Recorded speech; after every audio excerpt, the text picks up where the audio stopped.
اللہ اکبر وللہ الحمد.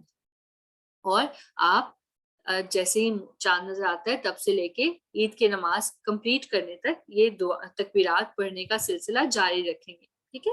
جیسے ہمیں ملتا ہے کہ حضور صلی اللہ علیہ وسلم عید الفطر کے دن تکبیریں کہتے ہوئے عیدگاہ کی طرف روانہ ہوتے تھے.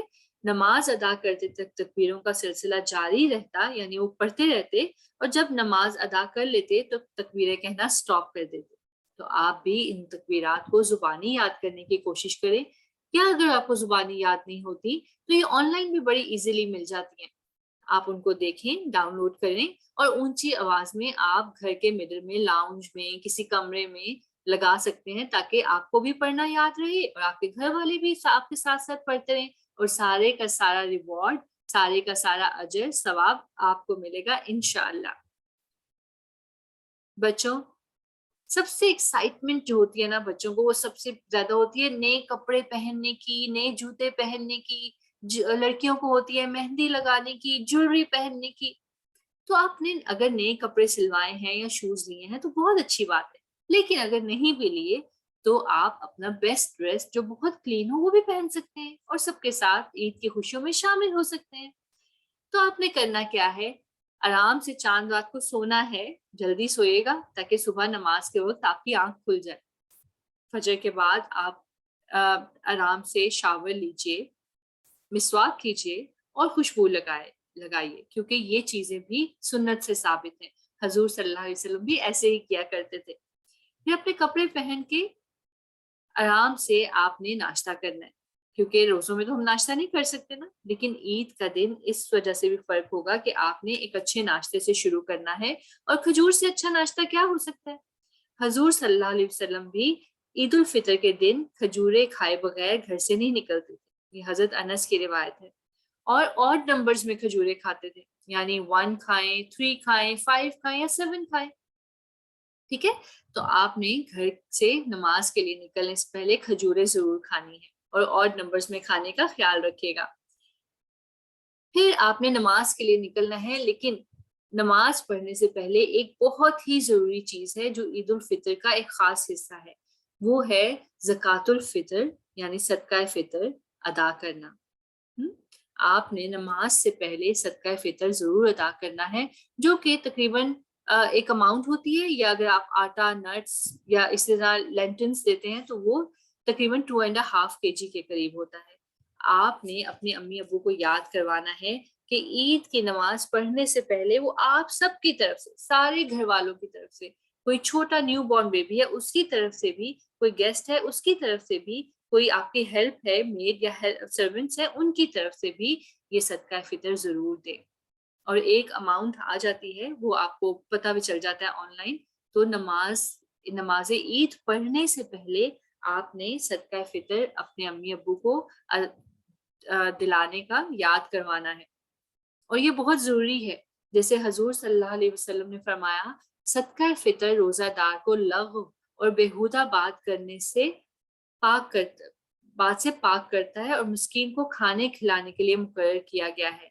جو شخص اس کو عید کی نماز سے پہلے ادا کرے تو مقبول صدقہ ہے، یعنی پسندیدہ ہے، اور جو نماز کے بعد ادا کرے وہ عام صدقہ میں شمار ہوگا، یعنی عام جسے ہم چیریٹی کرتے ہیں وہ ویسے ہی شمار ہو جائے گا. ٹھیک ہے. اور یہ کیوں ہے؟ تاکہ ہمارے آس پاس جو لوگ بہت زیادہ افورڈ نہیں کرتے ان کو یہ ملے، اور وہ بھی ہمارے ساتھ ساتھ عید کی خوشیوں میں شامل ہو سکیں اور اچھے طریقے سے عید منا سکیں. اللہ تعالیٰ ہم سب سے بہت پیار کرتے ہیں اور ہم میں سے ایک ایک کا خیال رکھتے ہیں. تو ان لوگوں کا بھی اللہ نے خیال رکھا جو افورڈ کر سکتے ہیں کہ وہ ان کو بتائے کہ عید منانے کے طریقے کیا ہیں، اور ان کا بھی خیال رکھا جو افورڈ نہیں کر سکتے، اور ہمیں وسیلہ بنایا ہے کہ ہم چیریٹی کریں اور وہ ہمارے ساتھ شامل ہو سکیں عید کی خوشیوں. پھر آپ نے ادا کرنی ہے عید کی نماز، اور ہر ایک کو چاہیے کہ وہ عید کی نماز پڑھنے کے لیے نکلے، چاہے بڑا ہو، چاہے چھوٹا ہو، چاہے میل ہو، فیمیل ہو، ہر کوئی جائے عید گاہ میں یا جہاں پہ بھی جامع مسجد میں عید کی نماز پڑھنے کا ارینجمنٹ کیا گیا ہے وہاں جا کے نماز پڑھیں. اور آپ نے خیال رکھنا ہے کہ عید کی نماز سے پہلے کوئی نماز نہیں ہوتی، کوئی نفل نماز نہیں ہوتی. جیسے صحیح بخاری میں ہمیں ملتا ہے نا، حضور صلی اللہ علیہ وسلم نے فرمایا، عید کی نماز کی 2 رکعتوں سے پہلے اور بعد میں کوئی نفل نماز نہیں ہوتی. تو آپ نے عیدگاہ میں جانا ہے اور ڈائریکٹ نماز پڑھنی ہے امام صاحب کے پیچھے, اور اس کے بعد جو خطبہ دیں گے امام صاحب اس کو بھی کوائٹلی سننا ہے, کوئی باتیں نہیں کرنی, کوئی شور نہیں کرنا, اور بہت فوکس ہو کے سننا ہے کہ وہ آپ کو کیا کیا اچھی باتیں بتاتے ہیں. تو بچوں آگے جس چیز کا خیال رکھنا ہے, آپ کو تو پتا ہے جیسے ہی عید کی نماز ختم ہوتی ہے تو کیا ہوتا ہے, سب لوگ ایک دوسرے سے ملتے ہیں اور ایک دوسرے کو مبارکباد دیتے ہیں, عید مبارک. اس دفعہ جب بھی آپ عید کی نماز کے بعد عید کہنے کے لیے دوسروں سے گلے ملیں تو آپ ان کو مسنون دعا دیجیے گا جو کہ ہے تقبل اللہ منا و منکم. آپ بھی میرے ساتھ پڑھیے, تقبل اللہ منا و منکم. ٹھیک ہے, تو خیال رکھیے گا جب بھی آپ اپنے فرینڈ سے, اپنے امی ابو سے, بھائی بہنوں سے عید مبارک کہنے کے لیے ملیں تو یہ دعا ضرور دیجیے. اور پھر واپسی کے لیے آپ نے اپنے بابا کو یاد کروانا ہے, ابو کو یاد کروانا ہے کہ وہ تھوڑا سا رستہ فرق لیں گھر واپس جانے کے لیے, کیونکہ حضور صلی اللہ علیہ وسلم بھی ایسے ہی کرتے تھے. جس رستے سے عیدگاہ یعنی عید کی نماز پڑھنے آتے تھے اسے تھوڑا سا ڈفرینٹ وے لے کے واپس گھر جاتے تھے.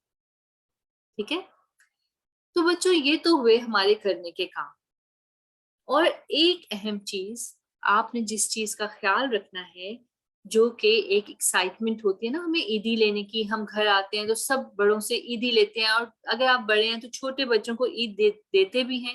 تو آپ نے خیال رکھنا ہے کہ اپنے ساتھ ان لوگوں کو بھی ان خوشیوں میں شامل کریں, یعنی آپ ان کو عیدی دے سکتے ہیں, اور یا عید سے پہلے کچھ چھوٹے چھوٹے گفٹ بنا سکتے ہیں, یا اگر کوئی چھوٹے بچے آپ کے آس پاس آپ کو ملتے ہیں جو افورڈ نہیں کرتے ان کے لیے سویٹ باکسز بنا سکتے ہیں, یا پھر کوئی بھی چھوٹی موٹی چیز جو آپ کو لگے کہ ان کے کام آ سکے گی یا ان کو خوش کر سکے گی, وہ ایز اے گفٹ ان کو دے سکتے ہیں.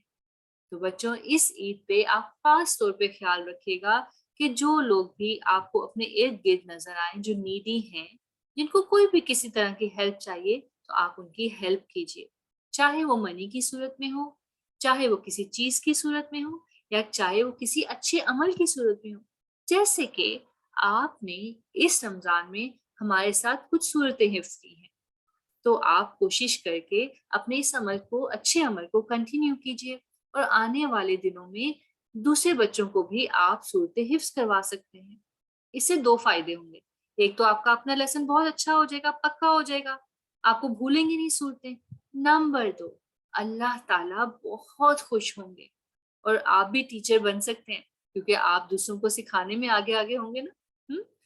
تو بچوں کوئی بھی اچھا کام جو شروع کریں اسے ہمیشہ کے لیے کرنے کی کوشش کریں, کیونکہ اللہ تعالیٰ کو وہ کام بہت پسند ہے, چاہے وہ چھوٹا ہو, کم ہو, لیکن آپ اسے کنٹینیو کریں, مستقل یعنی پرماننٹ کریں.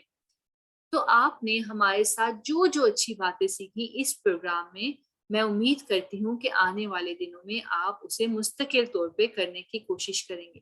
تو میرے ساتھ ضرور شیئر کیجیے گا کہ آپ کی اچھی لرننگز کیا تھیں اس پروگرام میں, ضرور فیڈ بیک دیجیے گا, اور یہ بھی ضرور بتائیے گا کہ آپ اسے کنٹینیو کرنے کے لیے کیا کیا پلان کرتے ہیں. میں آپ کے ہر میسج کا انتظار کروں گی. اپنا بہت سارا خیال رکھیے گا اور اچھے سے عید کو سیلیبریٹ کیجیے گا. ہم سب کی طرف سے آپ کو بہت زیادہ عید مبارک, اور آپ ہمیشہ اللہ تعالیٰ کی رحمتوں میں رہیں اور بہت ساری دعاؤں کے ساتھ اپنا بہت خیال رکھیے گا. السلام علیکم ورحمۃ اللہ وبرکاتہ.